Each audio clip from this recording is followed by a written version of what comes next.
In these episodes, we are exploring some of the data leading us to recognize that there is a creation model logically exposed in the science of the world and systematically laid out in the Scriptures themselves. In fact, it's the very Scriptures that state in Isaiah chapter 40, verse 12, and Isaiah 40 is a tremendous creation chapter.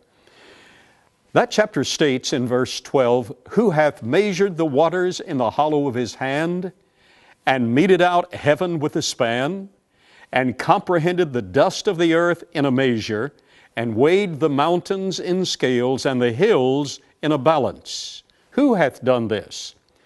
The late Dr. Henry Morris, a scientist himself of first-class rapport, recognized that all four of the basic areas of physical scientific investigation are included in this statement in Isaiah. There's hydrology, meteorology, chemistry, and geophysics. The hydrology is enacted in the statement of precise balance of the waters of the earth, and the intricate, systematic balance, the weight of the winds and the weight of the waters by measure, are all involved in this system of a balanced hydrology, and this involves the oceans, the rivers, the groundwater, the atmospheric water. So we're observing the physical creation in which we live, and in so doing, we recognize that there is an intricate balance involved. Secondly, this passage refers to the atmospheric heavens, carefully dimensionalized in size, as Dr. Morris indicated, in composition to make life possible. And all of this formulation is included in the science of meteorology. In addition to that, we have the chemical elements of the earth. Chemistry itself is involved in the statement of the dust of the earth.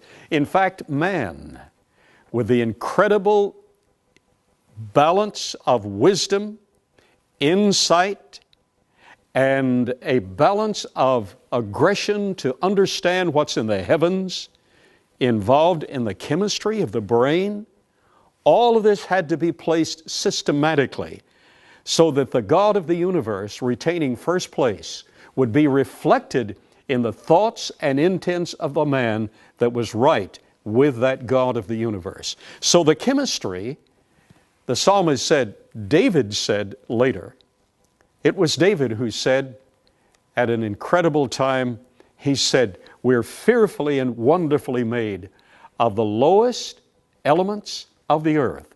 The basic chemistry is intertwined in the DNA, the genetic information, the function of the brain, the function of the spinal column, all of the nervous system, all from the basic chemistry.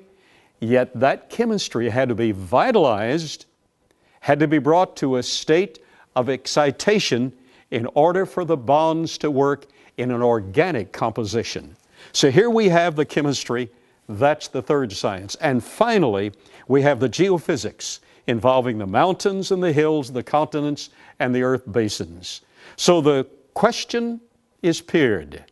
Who hath measured the waters in the hollow of his hand, and meted out heaven with a span, and comprehended the dust of the earth in a measure, and weighed the mountains in scales, and the hills in a balance? Who hath done this? Recently, I was lecturing in an open forum at a university. And near the conclusion of the lecture, I stated that the only God, the only candidate for a God who could meet these requirements and all the requirements of cosmological inquiry had to be the God of the Bible. A young student who had been very attentive throughout the entire lecture raised his hand and he said, "Oh, I know of many gods who qualify in that dimension." I said, "All right, name one outside the God of the Bible." There was absolute silence in the entire auditorium. This student stated he had spent years of inquiry and had found many gods who could qualify as the God of creation. Yet, when he was asked to name just one, he could not, because there is no other who qualifies other than the God of the Bible.